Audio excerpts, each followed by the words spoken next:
Back in the 1970s, I was a Mego kid. I have fond memories of going to the mall, going to KB Toy Store, and picking up one or two new Mego figures every time I was there. I had all the world's greatest superheroes, Star Trek, crew members, and aliens. It was one of my favorite toy lines.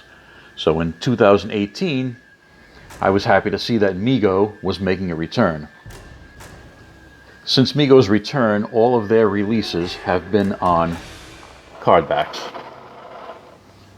which is how most of us are used to seeing action figures. A lot of the time, the card backs don't have very interesting artwork on them. The Planet of the Apes series does, which is why Dr. Zaius is still on his card. I do like this card design. But most of the time, the cards have been very boring, nondescript. So, I often take the Mego figures off the cards and put them in these classic style reproduction boxes. This is how I remember buying Mego when I was a kid, when they had these window boxes rather than cards. They had to switch from these boxes because retailers were complaining that kids kept opening the boxes up and taking the figures out, so then they switched over to the more traditional blister card that we know now. But even today, I prefer the Mego box look. It brings back a lot of great nostalgic memories for me. So I was happy to learn that Mego has created a new initiative in partnership with Wal-Mart called Happy New Fears. As part of this promotion, Mego has released a variety of figures from their horror line that are packaged in the classic window boxes. I've picked up two of these figures from my local Walmart. We have the Universal Monsters Invisible Man from the 1933 classic film starring Claude Rains, and we have one of the creatures from The Mole People.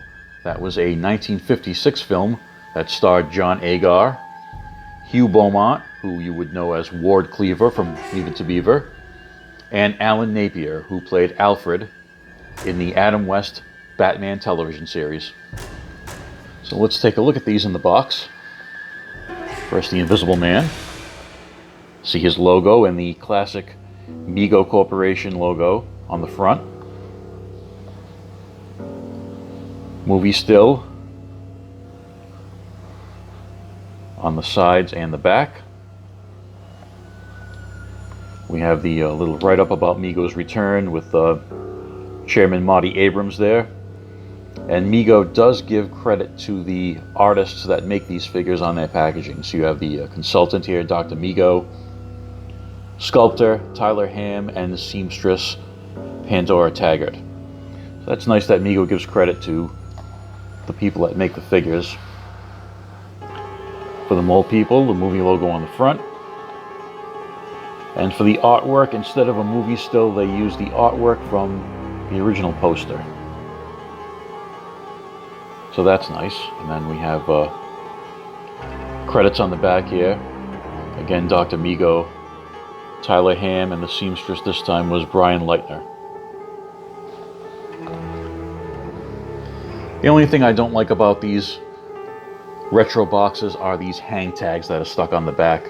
I understand why they're there, to give Walmart the option of putting these boxes on a shelf or hanging them from pegs. At the Walmart I purchased these from, they were on a shelf. I do think they sort of create a blemish on the artwork, and they're just unsightly, but I don't plan on displaying these boxes from the back, so it's not a huge problem. The other thing I would have liked to have seen on the boxes are the old cross cells like they put on the classic boxes. So you can see on these reproduction boxes, they have other figures in the line pictured on the sides, which was a nice touch back then. So I would have liked to have seen that on these retro boxes, but it's not a deal breaker. So let's take these guys out and take a look at the figures. So inside the box, the figures are seated in some plastic trays that you can just slide right out, and there are no elastics or plastic ties attaching the figures to the tray. So this is collector-friendly packaging. You can take them out and put them right back in.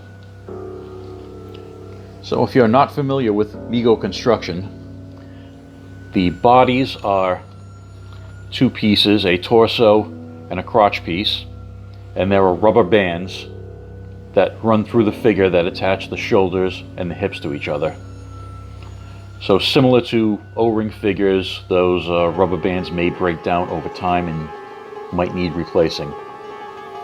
Most of the time you'll see the same standard body on Mego figures, and they'll create new heads, sometimes hands, and sometimes feet to differentiate the figures. The heads are made from a soft vinyl that just pushes into the plastic body. So with that elastic band construction, you're not going to get a full range of articulation in the shoulders or the hips, because the elastic bands that hold them together are going to want to snap back into place. So there's only so much you could do with those joints. The elbows and knees can bend at 90 degrees. The wrists can pivot back and forth, and so can the ankles. And the head can swivel all the way around, since it's just pushed into a hole in the top. So Mego is mostly for nostalgia fans who grew up with the brand. I don't see modern figure collectors ever getting into Mego due to the limited articulation and the construction of them.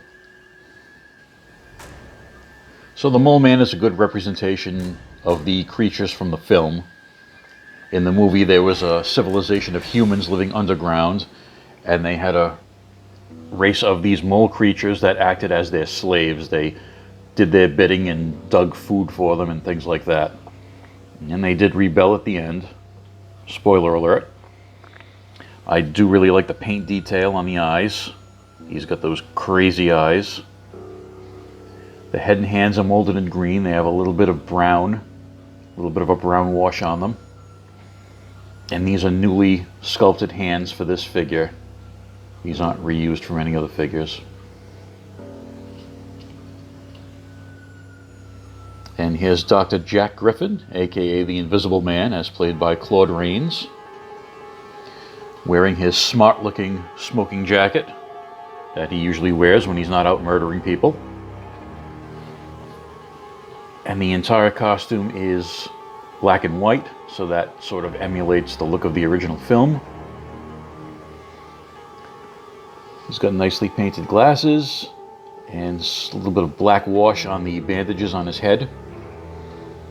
And this entire figure is clear, translucent plastic. So if you were to strip the clothes off this figure, he would be completely clear. The only problem is there is no alternate head you can swap out. There's no clear head. So if you were to strip him and try to make him invisible, his head would still be showing. Mego did do a previous Invisible Man figure a couple of years ago. That was not a Universal Monsters licensed figure. It was just a regular, Invisible Man from the H.G. Wells novel. And that one did have a clear plastic head. So if you wanted to do some customizing, you could get both Invisible Mans and put them together. And here's your size comparison lineup from left to right. Mego Invisible Man, Noble Toys Bendy Figs Invisible Man, Marvel Legends Invisible Woman, Mego Mole Man, Super 7 Reaction Mole Man, and Motu Origins Lords of Power Beast Man. These figures will be released on standard card backs to all retailers, but if you're interested in getting them in these retro boxes, it would be only at Wal-Mart. And even then, there are only certain Wal-Marts in the US that are carrying these. There is a list of every Wal-Mart that's involved in this promotion over on the Mego Museum website. I will link to that in the description below. Also, if you're interested in seeing the other horror figures that were released in these special boxes, Brian from Plaid Stallions over on his Brick Mantooth channel did a full review of the entire line, which includes the Toxic Avenger, Killer Clowns from Outer Space, and some other horror characters. So I will also link to that video in the description. So as always, thanks for watching, and I'll see you guys in the next one.